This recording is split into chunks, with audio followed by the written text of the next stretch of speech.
do Senhor.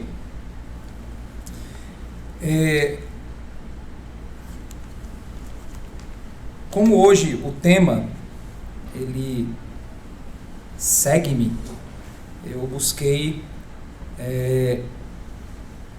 pegar um outro texto.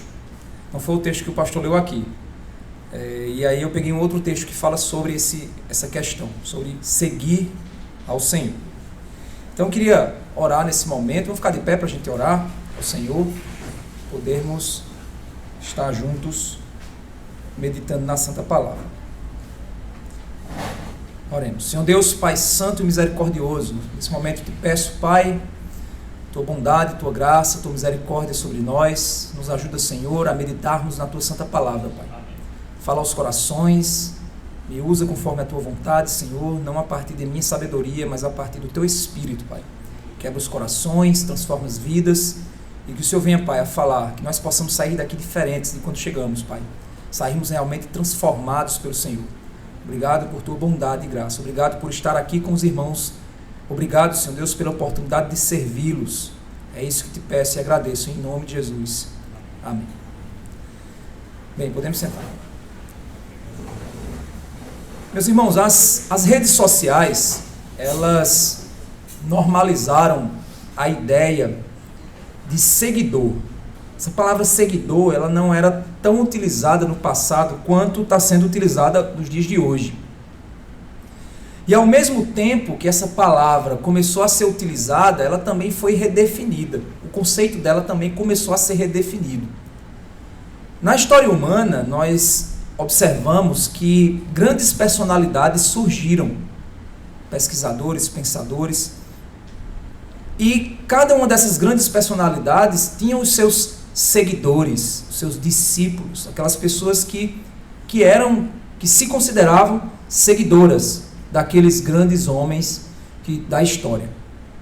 Nos dias de hoje, nós olhamos as redes sociais, o mesmo movimento de seguidores, de pessoas, de personalidades, de homens extremamente conhecidos em todos os meios, desde os meios religiosos até os meios científicos e políticos. Mas nem sempre significa dizer que são seguidores do ponto de vista do conceito do que é ser seguidor, conceito mais antigo que nós tínhamos antes das redes sociais.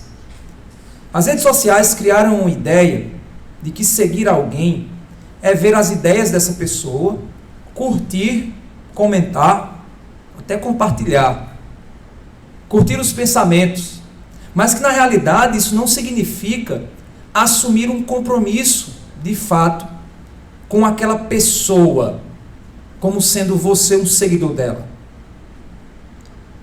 É por esse motivo que a gente precisa pensar sobre o conceito do que é ser seguidor, e se de fato, em relação a Cristo, nós somos seguidores de Cristo. Será que nós somos seguidores de Cristo do ponto de vista das mídias sociais? Ou a gente é seguidor de Cristo do ponto de vista do conceito de ser um seguidor, como tínhamos no passado, as multidões que seguiam a Jesus? A gente tem que compreender o conceito do que é ser seguidor, o que é, segundo as Escrituras, ser um seguidor de Cristo. E a partir dessa visão, a gente precisa confrontar o nosso coração. Se de fato nós somos seguidores de Cristo, como Ele nos chamou para seguir. Ou será que nós apenas gostamos de curtir as postagens dele nas redes sociais? É claro que Jesus não tem um perfil do Instagram, do YouTube, mas nós vemos muitas pessoas compartilhando coisas a respeito dele. Será que a gente segue Jesus curtindo as postagens? Ou existe algo além disso em nossas vidas? Vamos pensar sobre isso? Você, como seguidor de Cristo, você de fato segue Jesus da forma que Ele chama, quando Ele diz, segue-me? Você entende o preço de seguir Jesus? O custo de seguir Jesus? Vamos entender uma história de confrontação que Jesus faz com seus discípulos, pois de fato, esses discípulos se diziam ser seguidores fiéis do Senhor. E de fato eles seguiam Jesus. Vamos abrir nossas Bíblias lá em Marcos capítulo 8, verso 22. Marcos capítulo 8, verso 22.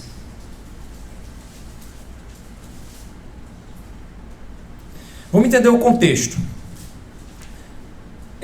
Basicamente, em todos os evangelhos, principalmente os evangelhos sinóticos, você vai ver Jesus realizando um movimento de capacitação dos seus discípulos. A princípio, Jesus está só executando o seu ministério, depois Jesus chama os seus discípulos, e você vai perceber que os discípulos de Cristo apenas observam as coisas que Jesus faz. E chega num determinado ponto que Jesus começa a chamá-los a fazer o que Jesus faz. Então é como se fossem 3 etapas do ministério de Cristo. O que nós vamos ver aqui é a etapa de transição entre aquele momento em que eles apenas viam o que Jesus faz para aquele momento em que eles iriam se aprofundar e fazer junto com Jesus o que Jesus estava fazendo. Nesse ponto, Jesus ele realiza um milagre, como muitos outros que ele fez, mas é interessante que Marcos ele relata alguns milagres como se fossem parábolas. Não é que Jesus não fez o milagre, ele fez, mas os milagres, da forma como Marcos relata, parecem ter, assim como João também faz, não sei se você sabe, mas o Evangelho de João tem 7 grandes milagres que revelam 7 características da divindade de Cristo, e como Cristo é divino. Marcos revela milagres que comunicam algo além do milagre. Tem uma mensagem naquele milagre realizado por Cristo. A verdade espiritual estava sendo revelada por meio desse milagre. E é nesse ponto que Jesus ele começa a falar mais claramente a respeito da sua morte e ressurreição para os seus discípulos e começa a aumentar o nível de cobrança de ser um seguidor de Cristo, revelando de fato o que é ser um seguidor. Então nós olhamos para Marcos, a gente vai ver do capítulo 8, do verso 22 até o verso 26. E inicialmente, nós vamos ver do verso 22 até o verso, deixa eu ver aqui só, até o verso 38. Mas o milagre está relatado em Marcos capítulo 8, do verso 22 ao verso 26. Vamos ler. Então chegaram a Betsaida e lhe trouxeram um cego e pediram a Jesus que tocasse nele. Jesus, tomando o cego pela mão, levou-o para fora da aldeia. Então, cuspiu nos olhos do homem, impondo-lhe as mãos e perguntou: você vê alguma coisa? O homem, recuperando a visão, respondeu: vejo pessoas, mas elas parecem árvores que andam. Então Jesus novamente pôs as mãos sobre os olhos dele, e o homem, passando a ver claramente, ficou restabelecido e distinguia tudo de modo perfeito. E Jesus o mandou para casa, recomendando-lhe: não entre na aldeia. Meu querido irmão, você sabe que existe a diferença entre pessoas que enxergam, mas não veem, e aquelas pessoas que veem e enxergam, que enxergam e veem, e aquelas que enxergam e não veem? Sabe aquela hora que você chega para sua esposa e diz assim: cadê minha carteira? Ela diz: está em cima do armário. Aí você diz: está não. Ela chega para você e mostra que está em cima do armário. Tem até uma brincadeira na internet que diz que o homem é aquele que pergunta onde estão as coisas dentro de casa, e a mulher é aquela que mostra onde as coisas estão, mesmo estando diante dos olhos dele. É interessante isso. Às vezes nós olhamos para as coisas, mas não enxergamos de fato. Ou nós enxergamos de fato, mas não entendemos o que estamos olhando. É a diferença entre você somente ver e você discernir o que você está vendo. E interpretar o que você está vendo. Aqui nós vemos que esse homem, ele tem 2 etapas de uma cura. E aí você se pergunta, se Jesus é todo poderoso, por que ele não curou todo de uma vez? Por que existe uma etapa de cura em que o homem, em um determinado momento, ele passa a ver, mas ele, ao olhar, ele confunde. O texto diz que ele recupera, mas ele vê as pessoas como se fossem árvores andando. Estranho isso. E aí Jesus então impõe sobre ele as mãos novamente e ele passa a ver claramente as pessoas. Aqui nós vemos a necessidade daquilo que muitos teólogos, ao lerem esse texto, afirmam que é o discernimento espiritual a respeito da verdade, da realidade, da vida. Nós vivemos em um mundo cheio de ideologias, cheio de pensamentos, cheio de proposições a respeito da realidade, cheio de ideias que dizem resolver o problema humano. A psicologia chama algumas questões de doenças. A sociologia chama de cultura. A Bíblia chama de pecado. A grande questão é a maneira como nós enxergamos a realidade. Porque nós vemos que o discernimento espiritual acerca dessa realidade, acerca da verdade, que Jesus mostra aqui, é que somente a ação soberana do Senhor pode restabelecer a nossa visão acerca da realidade. Você pode enxergar as coisas, mas não discernir o que tem acontecido na sua vida. Infelizmente, as multidões que seguiam Jesus o seguiam pelos pães e peixes. Nós vemos isso também no texto, aqui no contexto. Se você ler Marcos inteiro, você vai ver. As multidões seguiam Jesus pelos milagres. Assim como os fariseus seguiam Jesus porque eles viviam tentando provar que ele não era o Cristo prometido. Cada pessoa olhava para Cristo e enxergava ele de uma forma. Hoje o mundo enxerga Jesus também de uma maneira. Alguns afirmam que Jesus é um líder político, outros afirmam que Jesus é um líder social, que veio para esse mundo para que os movimentos sociais pudessem fazer as suas ações sociais. Alguns afirmam que Jesus veio para esse mundo para estabelecer um reino, um governo em que os homens governam em nome de Jesus. São várias as visões que definem quem Jesus é. Se você perguntar para um muçulmano, ele vai dizer que Jesus é um grande profeta.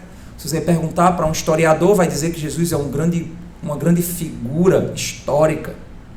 A grande pergunta que o livro de Marcos faz o tempo inteiro é: quem é esse homem? Quem é esse homem? Quem é esse homem? É interessante que Jesus fazia os milagres e as pessoas olhavam para aquele ato grandioso e diziam: quem é este? Que até o mar e o vento obedecem. Quem é este? Que os demônios se submetem a ele. Quem é este que faz o cego ver? Quem é este que faz o surdo ouvir? Quem é este que faz o mudo falar? Quem é este? Muitos seguiam Jesus porque tinham uma visão acerca de quem Cristo era. Se eu fizer aqui uma pergunta para cada um de vocês tem uma visão acerca de quem é Jesus. Eu tenho certeza disso. Alguém vai dizer: ele é Deus. Outro vai dizer: ele é o meu pai. Outro vai dizer: ele é o meu irmão. Outro vai dizer: ele é muito bom. Outro vai dizer: é aquele que minha mulher acredita. Cada um aqui vai ter uma visão de quem é Jesus.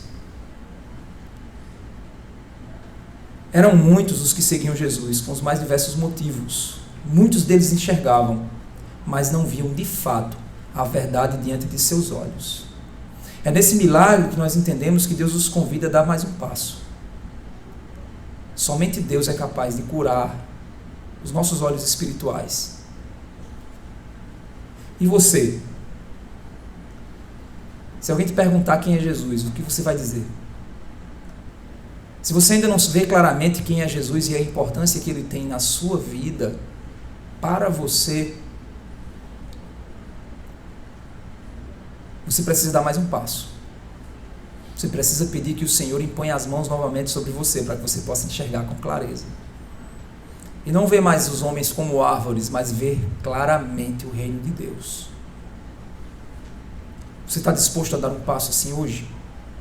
Se colocar diante do Senhor para que Ele te faça ver claramente quem Ele é e como é que você precisa dEle. Porque talvez você ache que não precisa. Ou então você acha que já tem. Ou então você diz: eu nasci assim. É a síndrome de Gabriela. Eu nasci assim, vou viver assim, vou morrer assim. Gabriela. É assim que você pensa? É o orgulho que define? Ele cega a tua visão? Você não quer dar o braço a torcer porque o que é que sua família vai dizer? Eu nasci numa religião e agora eu vou mudar de religião. Para você, Cristo é uma religião? Para você, Cristo é só um fim de semana? Porque você pode até ser membro dessa igreja, mas para você, Jesus é só um fim de semana. Quem Jesus é para você? E é interessante que é na sequência do texto que nós percebemos que os discípulos começaram a entender quem é Jesus. No verso 27, nós vemos o seguinte: então Jesus e seus discípulos foram para as aldeias de Cesareia de Filipe, no caminho. Aí eles foram até a aldeia, né? No caminho, Jesus perguntou-lhes: quem os outros dizem que eu sou? Jesus perguntou aos discípulos: quem as pessoas estão dizendo que eu sou? Os discípulos responderam, verso 28, uns dizem que é João Batista. João Batista era um profeta conhecido daquela época, que havia sido morto. Outros dizem que é Elias. Elias era um grande profeta, foi um dos últimos profetas que morreram para, então, anos depois, vir João Batista. E aí diziam que João Batista iria preparar o caminho para o Senhor, para Cristo. Então alguns diziam que Cristo era o Elias. Finalmente Elias veio. Na verdade, Elias veio em Batista, não como reencarnação. Isso aí é um conceito equivocado. Ele veio no espírito, no sentimento de Elias, para restaurar todas as coisas. E aí alguns diziam: não, é Elias, porque a gente não espera que Elias venha, então ele é Elias. Não, é porque João Batista não foi morto, então João Batista ressuscitou dos mortos e agora esse é João Batista. E ele continua dizendo, e ainda outros dizem que é um dos profetas, é algum profeta muito importante, é um profeta. Essa era a visão que as pessoas tinham de Jesus, aqueles que seguiam, aqueles que estavam no meio dos milagres, aqueles que estavam levando os seus enfermos, aqueles que estavam pedindo pão e peixes, aqueles que estavam buscando Jesus de alguma forma, aqueles que até talvez você aqui, no momento de dificuldade, você fecha seus olhos, cruza seus dedos e diz assim: Senhor Jesus, me ajuda. Talvez ele seja o gênio da lâmpada para você, em que você passa e faz 3 desejos para ele satisfazer a tua vontade.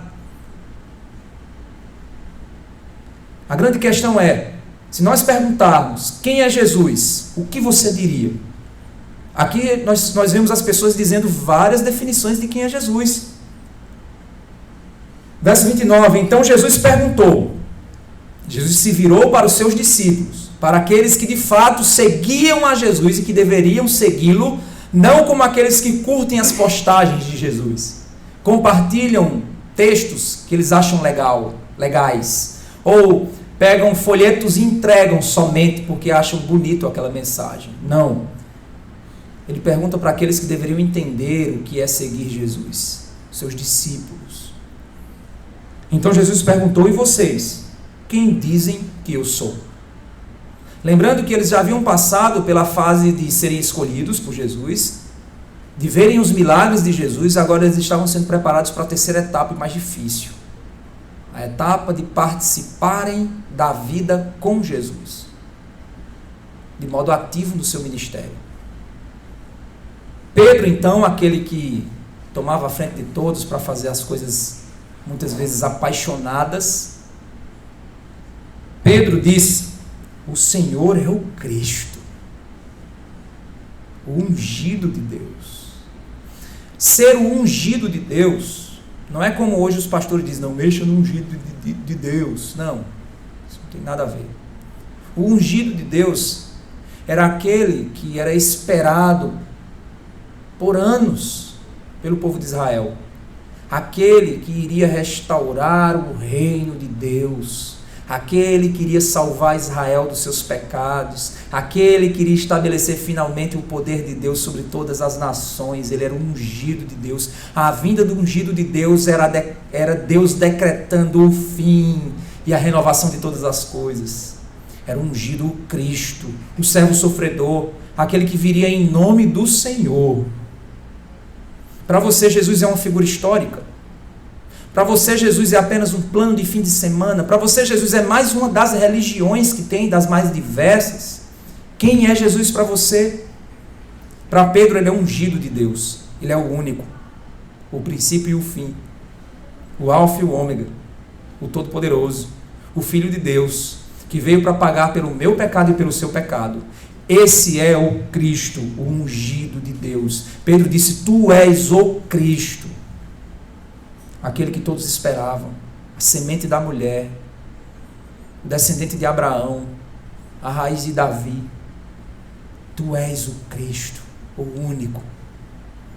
Então Jesus os advertiu de que a ninguém dissessem tal coisa a seu respeito. Interessante, né? Jesus não queria que eles evangelizassem, não. Ainda não era o momento. Jesus disse: não, guardem essa informação para vocês. Mas vocês entenderam, porque o meu relacionamento é com você. E é aqui que os discípulos, Jesus, ele mostra que conhecer a Cristo e segui-lo tem um preço. Que o reino de Deus é muito mais do que somente esse mundo aqui. Precisamos entender a verdadeira e imensa missão de Deus nesse mundo e o nosso chamado como seguidores. Você quer seguir a Cristo? Então você precisa entender o preço para seguir. O que significa seguir? Você precisa entender a posição que o reino de Deus tem na história. Deixa eu te dizer uma coisa: Jesus não é uma religião dentre muitas outras. Porque Jesus, ele não disse: eu sou um caminho, uma verdade e uma vida. Ele disse: eu sou o caminho, eu sou a verdade, eu sou a vida. Ninguém vem ao Pai a não ser por mim. Então não existe outro caminho. Não é assim. Essa coisa que o mundo diz, que todos os caminhos levam a Deus, é uma farsa, é uma mentira. É uma ideia satânica para te fazer trilhar um caminho e no fim encontrar um buraco. Jesus é o caminho. É o homem que mudou a história. Jesus dividiu a história da humanidade em antes de Cristo e depois de Cristo. Por que não é antes de Maomé e depois de Maomé? Por que não é antes de Buda e depois de Buda? Porque Cristo é o Filho de Deus. Ele é aquele que estava na criação de todas as coisas, é aquele que conhece o teu nome muito antes de você existir.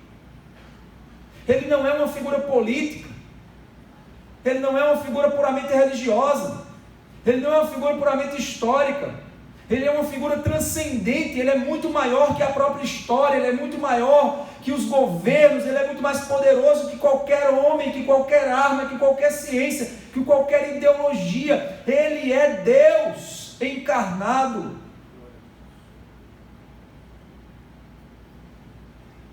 Então você precisa entender que Jesus veio para esse mundo não foi para fundar uma religião. Jesus veio para esse mundo não é para fazer a Batista Memorial existir.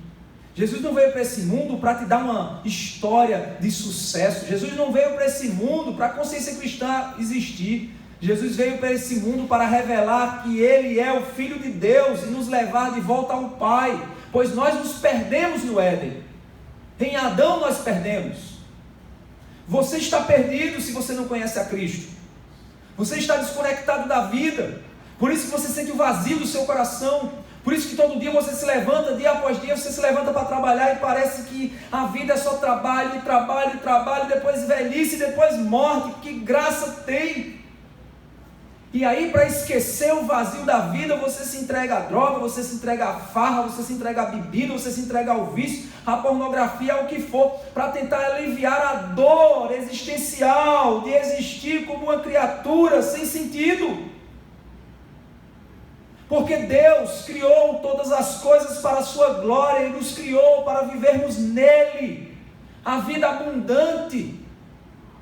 Mas nós escolhemos seguir o nosso próprio coração, os nossos próprios caminhos e nos desgarramos.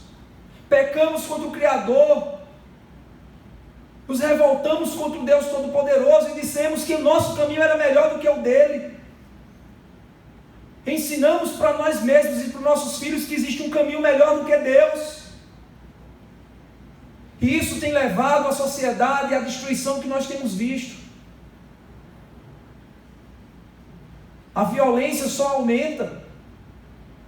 Cada nova ideologia promete para você um mundo melhor, cada novo governo promete um mundo melhor. Você nunca vai ver um candidato a nenhum governo dizendo assim: olha, eu vim aqui para não resolver nada. Eles sempre dizem que vão resolver, mas todas as vezes nós acreditamos, votamos e eles nos decepcionam, porque eles não são a solução para o mundo. A medicina não é a solução para o mundo. A ciência não é a solução para o mundo. Os governos não são a solução para o mundo. O Cristo é a solução para o mundo, porque o problema básico do ser humano não é doença, não é falta de dinheiro, não é falta de educação, não é falta de saúde. O problema básico humano é a falta de Cristo, a falta de Deus. O problema básico humano é o pecado. Se você resolver o problema básico de sua vida, que é o pecado, todas as coisas vos serão acrescentadas. Não daquilo que você quer, mas daquilo que você realmente precisa. Daquilo que você realmente vai te fazer viver a vida abundante em Cristo, que não é riqueza, mas é ser cheio de Deus. É necessário você entender que o reino de Deus não é uma religião, mas é Deus pegando o universo e dizendo, é meu. Pegando aqueles que Ele chama e justifica, comprando o sangue deles para que eles vivam eternamente conectados com aquele que é a verdadeira vida. Por isso você precisa entender que o reino de Deus é muito maior do que qualquer promessa que esse mundo possa dar. Se você quer Cristo para ter uma vida melhor nesse mundo, o apóstolo Paulo ele diz que se esperarmos em Cristo somente nesta vida, nós somos os mais miseráveis de todos os homens. Se você espera de Cristo que Ele te dê somente um emprego melhor, você é o mais miserável de todos os homens. Se você espera de Cristo que Ele te dê um casamento melhor, você é o mais miserável de todos os homens. Que te dê um carro melhor, que te dê dinheiro, que te resolva, que tire tuas doenças, você é o mais miserável de todos os homens. Por isso que é necessário você entender que o reino de Deus não é um reino de promessas vazias e humanas, mas é um reino de promessas eternas. É por isso que depois que eles reconhecem que Cristo é o ungido de Deus, é necessário entender que o trabalho do ungido de Deus não é somente criar um reino humano bom, um reino de paz e prosperidade nessa terra. Não é esse o alvo do Messias, o verdadeiro Messias. Não é esse o alvo dele. O verso 31 ele diz: então Jesus começou a ensinar-lhes que era necessário, que o Filho do Homem era necessário.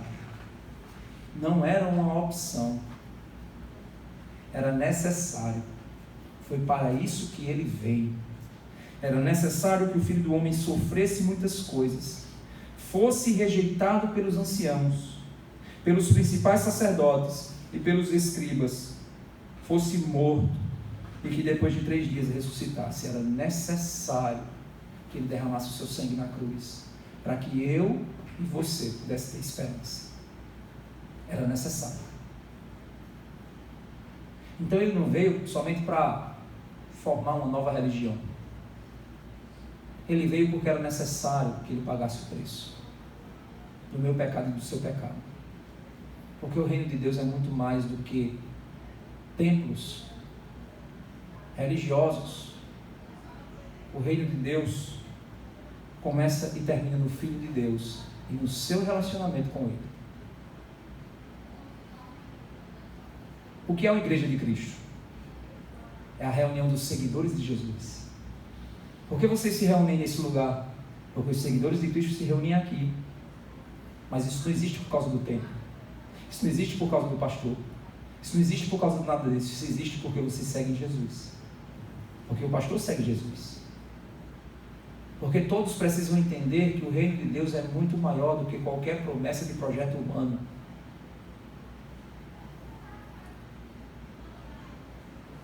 É por isso que Jesus, quando começou a ensinar que o reino de Deus também contava com a morte, o sofrimento, a dor do ungido, do rei, quebrava as expectativas de Israel, porque Israel esperava um rei que viesse, porque Roma estava dominando, Roma estava pedindo impostos pesados contra os judeus, aprisionando, espancando, fazendo coisas bárbaras com eles, e eles esperavam então que o ungido, o filho de Davi, o verdadeiro rei, viesse, se levantasse como um guerreiro político, se levantasse como uma celebridade, e levantasse o povo de Israel numa guerra, numa insurgência contra Roma, e derrubasse o Império Romano e tomasse o lugar de César e dissesse: agora o reino de Deus irá estabelecer-se entre nós. Era essa a esperança do povo. Vitória humana, a batalha pelo sangue humano, derramamento de sangue humano, era a esperança de Israel. Mas Jesus disse não, o rei veio para morrer, o rei veio para ser humilhado, o rei veio para ser cuspido, o rei veio para ser vilipendiado, o rei veio para sofrer nas mãos dos seus religiosos, o rei veio para morrer, o rei veio para ser derrotado. Eu botei entre aspas porque a cruz era derrota, a cruz era um lugar de criminosos, a cruz era um lugar de vergonha. Aquele que é pendurado no madeiro, segundo a perspectiva judaica, era amaldiçoado.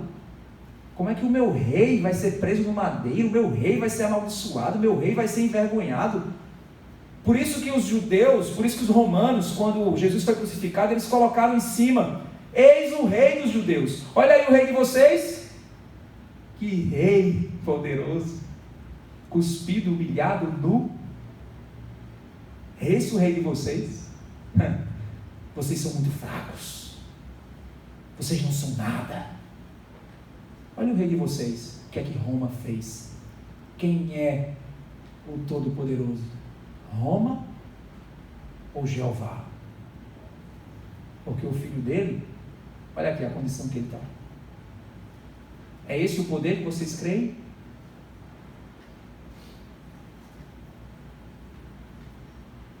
É por isso que Pedro, ele tem uma reação diante daquilo.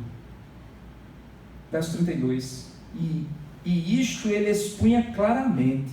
Então Pedro, aquele que disse: tu és o Cristo, olha só gente, aquele que passou a ver claramente, e ao ver claramente ele não percebia que ainda existia algo a ser tirado da vida dele, a perspectiva humana de vitória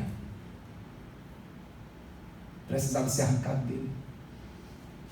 E então, diante daquilo, ver o seu mestre, o homem mais inteligente, amoroso, poderoso, aquele que fazia milagres, o Filho de Deus, o ungido, Deus entre nós, Emanuel, morrer, ser humilhado, ser rejeitado. Não, eu não aceito isso. Pedro, chamando-o à parte, começou a repreendê-lo.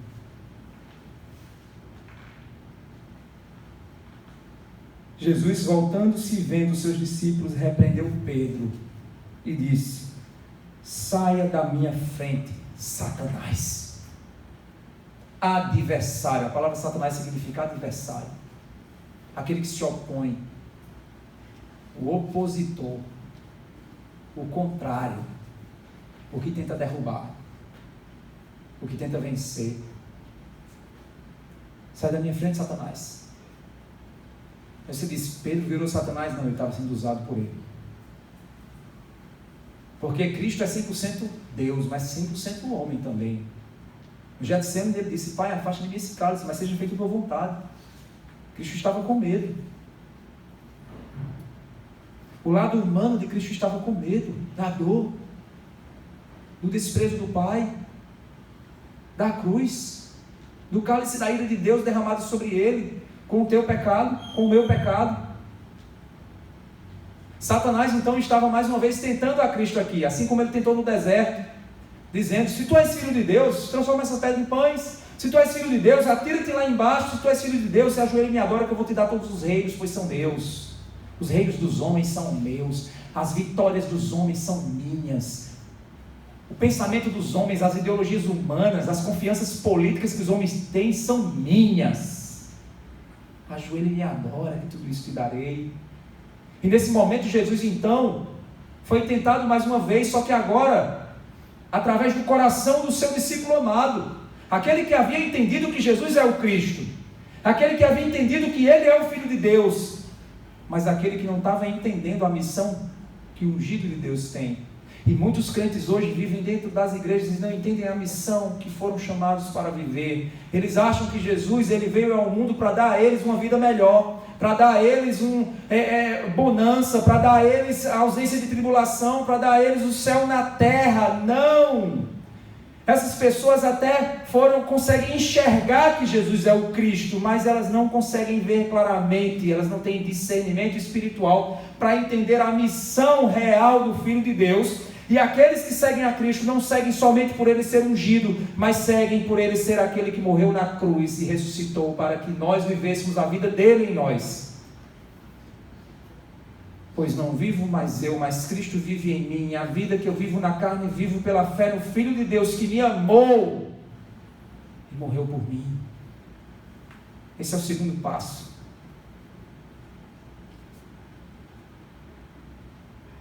E quando Jesus diz: sai da minha frente, Satanás, porque você não leva em consideração as coisas de Deus, e sim a dos homens.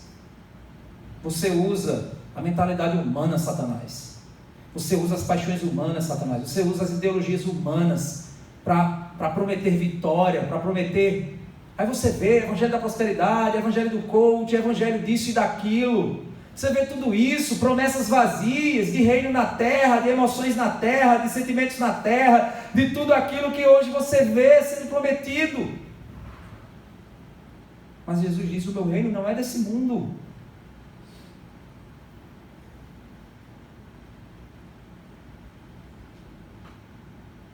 E aí no verso 34 nós entendemos que o verdadeiro preço de seguir Jesus é tomar a cruz, trocar o duvidoso desse mundo pelo certo da glória de Deus. E esse passo exige fé. Só se faz pela fé. É o que ele diz no verso 31. Então, no verso 34. Então, convocando a multidão e juntamente os seus discípulos, Jesus lhe disse: se alguém quer vir após mim, se alguém quer me seguir, se alguém quer ser meu seguidor, entenda uma coisa: negue-se a si mesmo, negue o seu orgulho, negue a sua vaidade, negue as suas falsas esperanças, negue os seus sonhos, negue a si mesmo, tome a sua cruz, ou seja, mate a sua carne, mate as suas paixões, mate o seu pecado, mate os seus projetos egoístas e pessoais, mate o seu orgulho, mate essa vaidade, mate esse pecado que te afasta de Cristo, mate, tome a sua cruz e siga-me. Pois quem quiser salvar a sua vida a perderá, e quem perder a vida por minha causa e por causa do Evangelho, se você abrir mão da sua vida pelo Evangelho, se você abrir mão das suas ideias para ter a palavra de Deus como lâmpada para os seus pés, se você abriu mão daquela certeza que o mundo te dava, de um emprego bom, lucrativo, mas que era um emprego imoral para você, se você abriu mão por causa de Cristo e do Evangelho,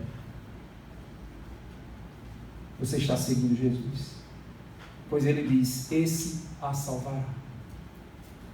Por isso que ele diz: pois quem quiser salvar a sua vida a perderá, e quem perder a vida por minha causa e por causa do Evangelho, esse a salvará. Porque de que adianta uma pessoa ganhar o mundo inteiro e perder a sua alma? O que daria uma pessoa em troca de sua alma? Se você soubesse que é a tua alma que está em jogo, o que você daria em troca dela? Sabe por que você acha que a sua alma não está em jogo? Porque você não vê com clareza. Quando Deus me chamou para o Evangelho, eu trabalhava numa multinacional. E eu estava com promessas, e é interessante, quando Deus me chamou para o Evangelho, quando Deus me chamou para o ministério, eu já era crente, mas Ele me chamou para assumir a missão de Cristo, para assumir a missão em uma igreja, para cuidar, amar pessoas, para revitalizar uma igreja. Eu tinha que abrir mão do meu emprego. E eu tinha certeza do que eu estava fazendo, mas era impressionante que pessoas chegaram para mim e me ofereceram quantias, sucesso, promessas de crescimento profissional. Eu senti naquela sensação que Jesus disse: olha, se você se ajoelhar e me adorar, tudo isso eu te darei. Mas era interessante que eu tinha tanta clareza de que a porta que Ele havia aberto do ministério era para mim, que eu não tive dúvida nenhuma da decisão a tomar. Então, não se trata de você ser bom, não é isso. Eu não estou dizendo isso para me gloriar aqui diante de vocês, não. Fazer, caramba, pastor, uma decisão de fé. Que fé! É isso que eu quero te dizer. Não vem de nós. É Ele quem limpa a nossa visão. Eu não preciso dizer para ninguém aqui que ouro tem valor. Você sabe o valor do ouro. Então, se eu te oferecer 1 quilo de prata e 1 quilo de ouro, eu tenho certeza que você sabe muito bem o que você vai escolher. Sabe por que você acha que o reino de Deus não é valioso? Porque você ainda não enxerga. Sabe por que você acha que sua alma não está em jogo? Porque você não enxerga o valor da sua alma. Você não enxerga o preço do teu pecado. Como o teu pecado é mau, como o teu orgulho é mau, como a tua vaidade é mau, como é perverso o teu coração. Você não enxerga isso, você não vê claramente.